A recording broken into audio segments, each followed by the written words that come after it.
Los amigos Manuel Hernández Borboya, periodista, reportero en México de Actualidad RT, y el sensei Ramiro Padilla Tondo, escritor y analista político. Te saludo primero a ti, Manuel, ¿cómo estás? Muy buenas tardes. Hola, ¿qué tal? Vicente, Ramiro, a toda la audiencia de Sin Censura, ¿cómo están? Ya aquí listos para comentar algunos temas. Échale. Y el querido sensei, que ayer se quedó sin su parejita en la mesa de diálogo, pero que ya está listo para dejar la víbora chillando. Le mando un saludo al abogado César Gutiérrez Priego. ¿Cómo anda, sensei? Bien, pues mandé a comisión al César, ya sabes, y que trajeron unas tortas y nunca llegó el cabrón. Pues ya sabes cómo es ese cabrón. Ya luego le alineo los chakras al güey, pero bueno. Bueno, el que les alineó los chakras a los miembros del Poder Judicial fue el presidente Andrés Manuel López Obrador. Hoy en la mañanera condenó la entrega del Poder Judicial al PAN y dijo una sola decisión a favor del pueblo. En momentos en que el Poder Judicial pareciera ser la principal zancadilla para que avance la cuarta transformación, salvo que digas otra cosa, Manuel, ¿cómo ves?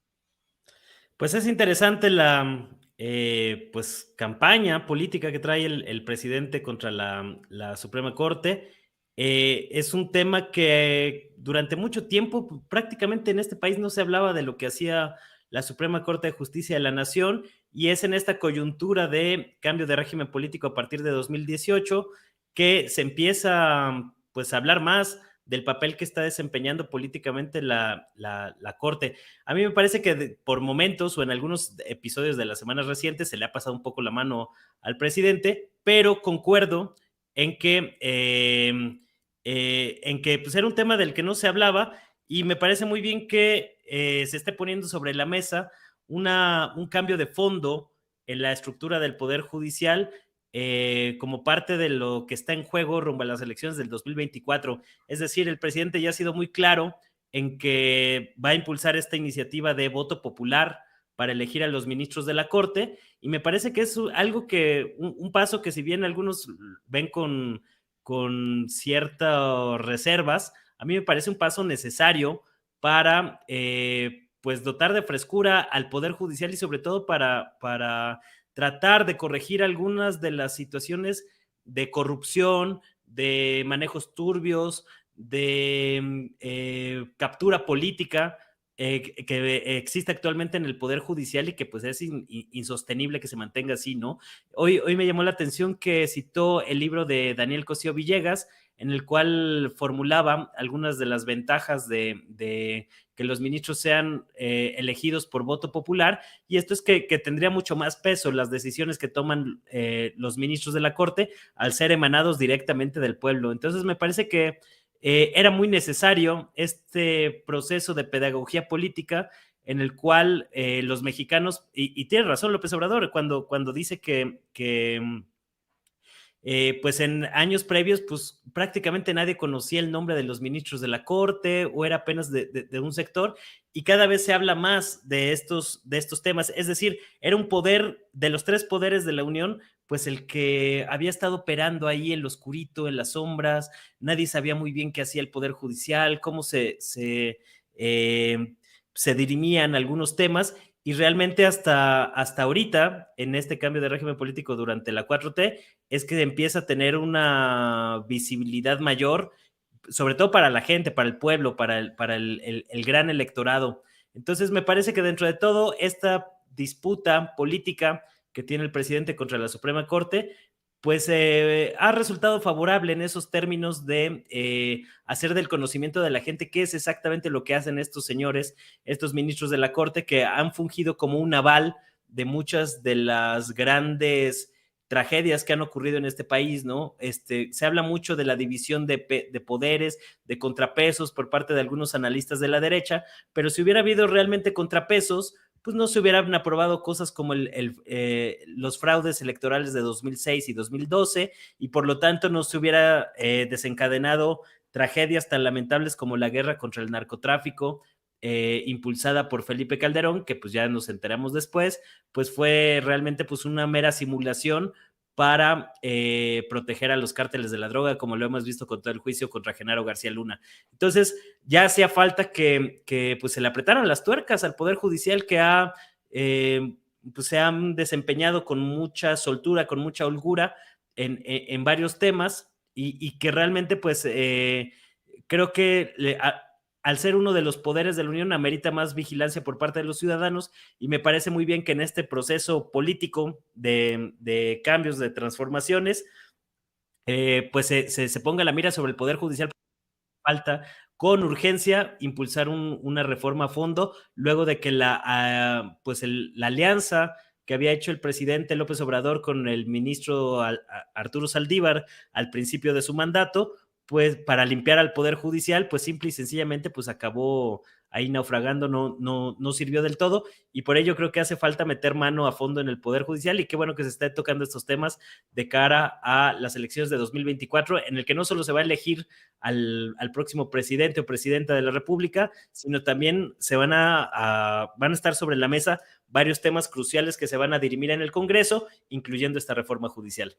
Y es que, Sensei, agregando a lo que está diciendo Manuel Hernández Borbolla, en el Poder Judicial son juez y parte para investigarse. El Consejo de la Judicatura Federal, que debería de investigar el actuar de ministros, de magistrados, de jueces, es presidido por Norma Piña, la ministra presidente de la Suprema Corte de Justicia de la Nación.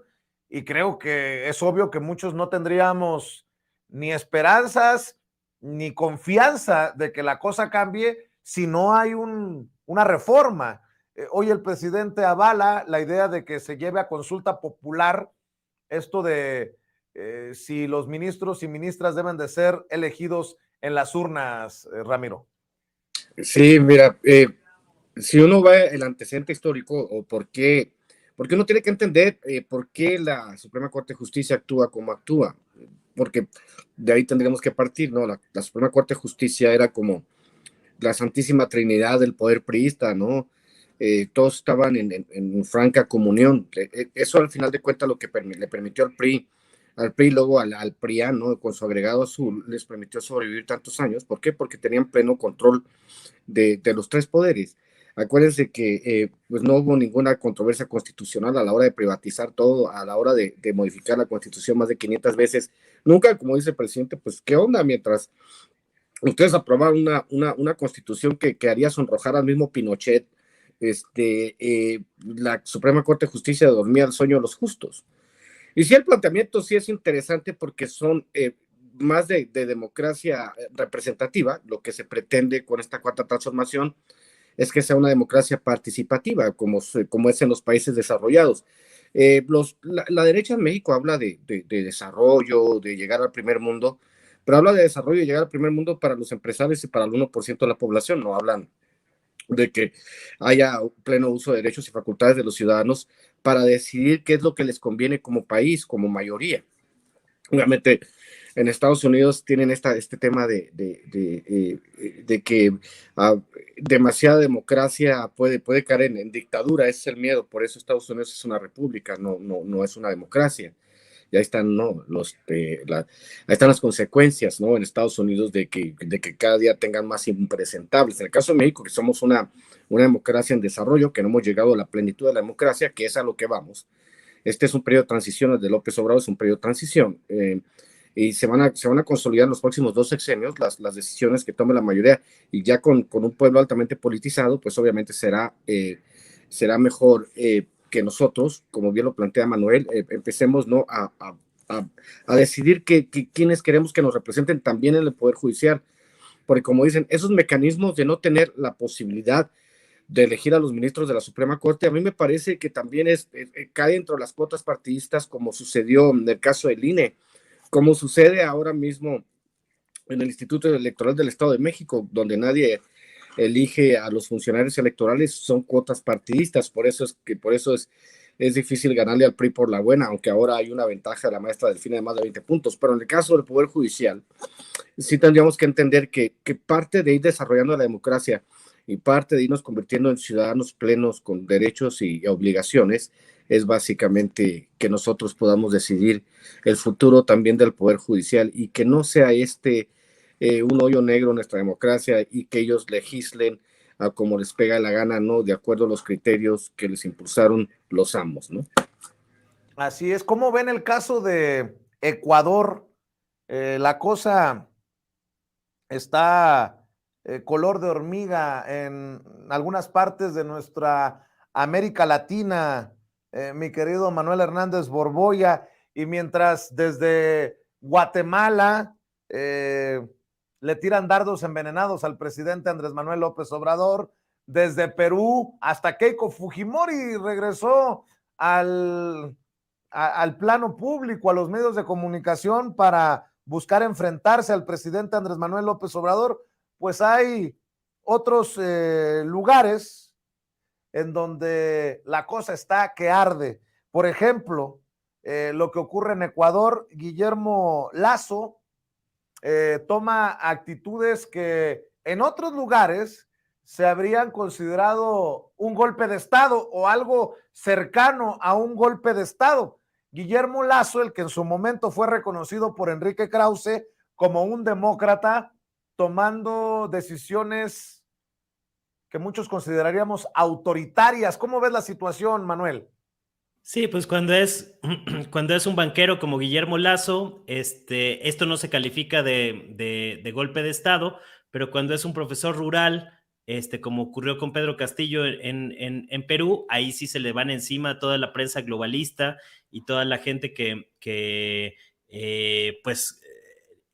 acabó señalando que había un golpe de Estado contra Castillo y que hoy en día reconocen a la golpista Dina Boluarte como la presidenta de facto de Perú, ¿no? Son estas cosas que evidencian mucho cómo funcionan las relaciones de poder y sobre todo cómo funciona la prensa corporativa en todo Occidente con esta situación, ¿no? Yo me acuerdo, por ejemplo, pues las protestas que hubo en 2019 y la masacre que hubo contra muchas personas en Ecuador durante las protestas, pues prácticamente no salieron en la prensa internacional, ni en la prensa hemisférica, ni en la prensa globalista.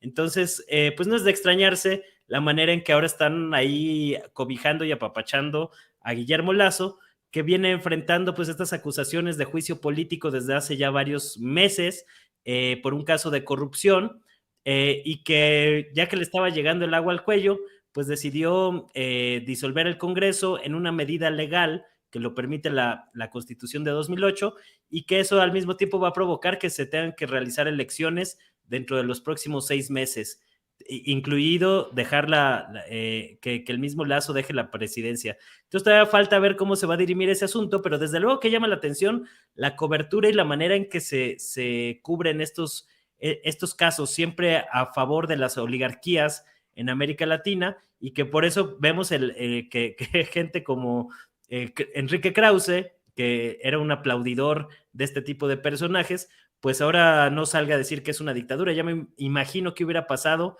si alguna medida de este tipo se hubiera aplicado en Venezuela, en Cuba, en México, ahora en Colombia, que también traen una guerra sucia mediática bastante intensa contra el presidente Petro en Colombia. Entonces, pues me parece peculiar, ¿no?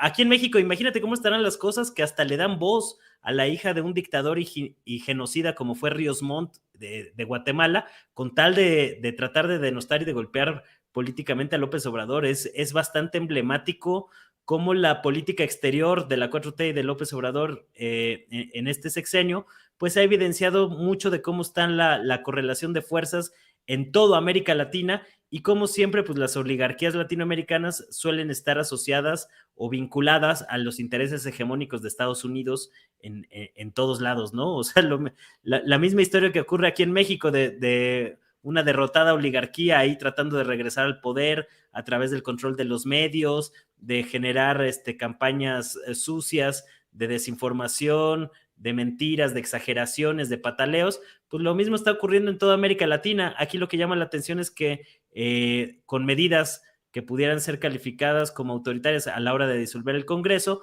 pues en el caso de Ecuador, pues yo no he visto hasta ahorita que el Twitter, los grandes medios corporativos hablen de un golpe de Estado, como si se hizo inmediatamente con Pedro Castillo, ¿no? Aun cuando los congresos que hay en Ecuador y en Perú, pues son bastante diferentes, porque sabemos que en Perú y lo saben los peruanos, ahí están las encuestas para quien las quiera consultar, pues el gran problema de la política peruana, pues es la manera en que un pequeño grupo de partidos políticos y de sus líderes se han adueñado del Congreso y a partir de ahí han hecho y deshecho lo que han querido con el país, ¿no? Entonces, este tipo de diferentes tratos que vemos con acontecimientos más o menos similares, evidencia mucho de qué pie cogea la iguana, como quien dice. Así es, y bueno, mi querido Sensei, otra estrellita para el presidente Andrés Manuel López Obrador. Imagínate, la hija de un dictador como Ríos Montt se le va a la yugular.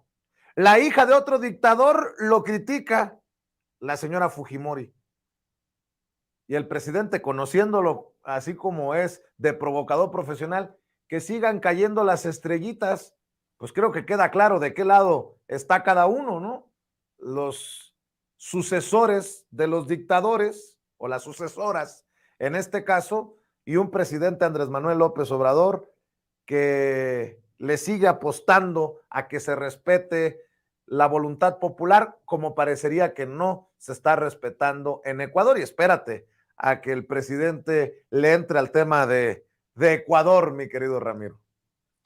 Pues, ¿qué te puedo decir? Keiko Fujimori es la Mariana Gómez del Campo de Perú, ¿no?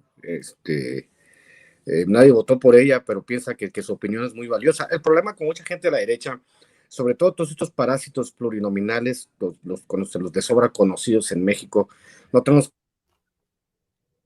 que mencionarlos, pero pues hay bastantes de estos parásitos, uno queriendo ser candidato a presidente de la República, otras desde el Senado, que nadie votó por ellos, pero piensan que su opinión es importante. En el caso de Ecuador, en el caso de Lazo, es como si tú tuvieras a Germán Larrea o tuvieses a Ricardo Salinas de presidente de México. Es más o menos la equivalencia, ¿no?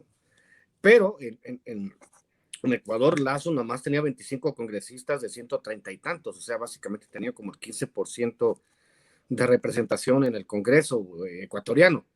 Imagínense ustedes, ese sería el sueño húmedo de la derecha, ¿no? Que López Obrador y Morena solo tuviesen 80 diputados y 20 senadores, porque la derecha hubiese ya destituido, hubiese llamado 200 juicios políticos a López Obrador y lo hubiesen ya destituido, según siendo Lofer. Lo que pasó con Dilma Rousseff, ¿no? Yo no sé si recuerdan ustedes que a Dilma Rousseff la destituyeron en una mayoría de diputados brasileños. De los 300 que la destituyeron, más de 200 tenían causas judiciales por corrupción, para que se den una idea de cómo fue el mecanismo de destitución de Dilma Rousseff y cómo fue que metieron a la cárcel a Lula, porque así funcionan las derechas golpistas en todo el continente, que son digamos, por el tamaño de población y por el estilo de la población. Hay que recordar las votaciones que se acaban de dar en Chile, donde la extrema derecha ganó por aplastante mayoría y hacen que el gobierno de Gabriel Boric, pues si era de izquierda, se tenga que ir a la centro derecha, por ejemplo, ¿no? En el caso en específico de Ecuador, se sabía de a fondo lo que trabajó Rafael Correa, que fue un trabajo, el mayor periodo de estabilidad y crecimiento, a pesar de los esfuerzos de la oligarquía y de los medios de comunicación. Acabo de ver hace unos días una entrevista donde uno de esos famosos, un López Dóriga ecuatoriano muy agresivo, Rafael Correa le tiene que parar los tacos y decirle, ¿sabes qué? A mí no me faltes al respeto, y el tipo se sentía que el mundo no lo merecía. O sea, esa es la idea que se tiene cuando se está detrás de un micrófono, y que son personas poco inteligentes para manejarse.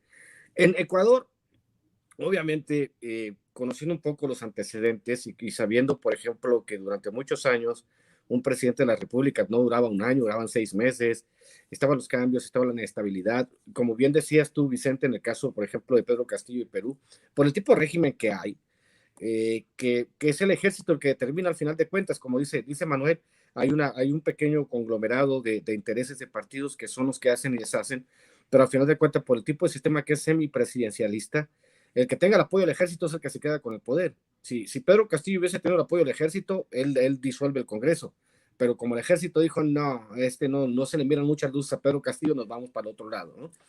Entonces, en el caso de Ecuador, ahí está, ¿no? O sea, es el karma de elegir un banquero.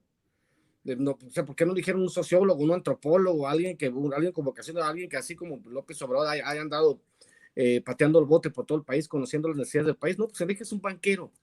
¿Qué esperas? ¿Qué esperas? El banquero tiene la mentalidad, tiene esa idea, esa cosmovisión, esa idea del mundo de pues las ganancias y los rendimientos fuera de la política. Entonces es difícil, ¿no? Que se entienda, sobre todo porque todavía faltan democráticamente que se establezcan movimientos como el mexicano. Nosotros somos el ejemplo para el mundo, ¿no? Y es lo que tenemos que hacer para el próximo año, consolidar, vernos en el espejo de estas que no podemos llamar democracias, vernos en el espejo y decir, ¿saben qué? Vamos a votar por la coalición y vamos a obtener el 80-90% del voto. Y ahora sí, definitivamente vamos a tomar el rumbo al país para evitar este tipo de cosas, ¿no? Así es, mi querido Ramiro. ¿Por qué no cerramos invitando a la gente a tus trincheras? Y te espero en la noche, ¿eh? Pues sí, vamos a ver si se puede. Hoy tengo una reunión, pero voy a caerte ahí para hacer el programita que ya tenemos hecho. Y entonces, pues ya saben, @Ramiro Atondo, @Char Ilustrado, y pues por aquí nos vemos la próxima semana con estos segmentos y queriendo hacer mandarle toda nuestra solidaridad al pueblo de Ecuador, ¿no? Porque pues, qué bárbaro, qué cosas. Y un abrazo a Manuel, y es un gusto siempre compartir mesa con él. Claro que sí, mi querido Ramiro. Manuel, ¿dónde te apoya la audiencia de Sin Censura, tus trincheras, hermano? Pues estamos ahí en Twitter de tiempo completo, Manuel H. Borbolla, y estamos también en YouTube y en Facebook con mi nombre completo, Manuel Hernández Borbolla. Ahí me pueden encontrar para darle seguimiento a todos estos temas que están bastante álgidos, y vamos a ver cómo pintan estas 2 últimas semanas en el Estado de México, que parece que Morena pues va a ganar, va a ser un día de campo, algo que no parecía tan fácil. Y que pinta mucho de cómo va a estar la elección al 2024. Entonces, pues ahí estaremos atentos a esos temas. Un saludo y siempre también un gusto compartir mesa con el buen Ramiro. Gracias, Manuel. Gracias, Ramiro. Que pasen excelente tarde. Cuídense. Y grábeme, don David.